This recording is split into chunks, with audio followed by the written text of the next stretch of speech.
The following is a selected video from masterthecontent.com, where you will find an extensive video library of lectures for a variety of standardized admission tests. We offer over 600 hours of detailed video lectures for a multitude of standardized tests. Use our interactive in-lecture table of contents to find specific topics of interest. Work through numerous in-lecture examples to help you internalize concepts. To learn more, visit masterthecontent.com. Your career, our passion. Specifics. Let's delve into it. So I already told you it's a 10-step process. Step 1 through to step 10. Let's go over each and every one of them in a very detailed way. So in step 1, glucose is actually phosphorylated by ATP to form glucose 6 phosphate. So what we have is glucose being converted into glucose 6 phosphate.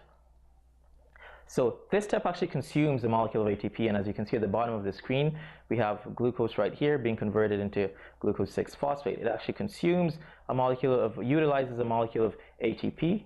Okay, so that high energy molecule provides energy to catalyze that reaction in the forward direction, and it actually uses a molecule of ADP. So ATP is converted into ADP, that high energy bond.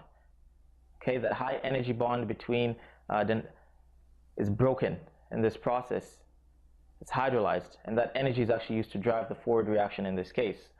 Now, the enzyme that's responsible for actually catalyzing this reaction is referred to as hexokinase. It's an enzyme that is actually responsible for transferring the phosphate group from ATP to the sugar, resulting in the formation of glucose 6 phosphate and ADP. So, very simple reaction, but there's one more important thing that I want to point out in this case. You see our phosphate group up here?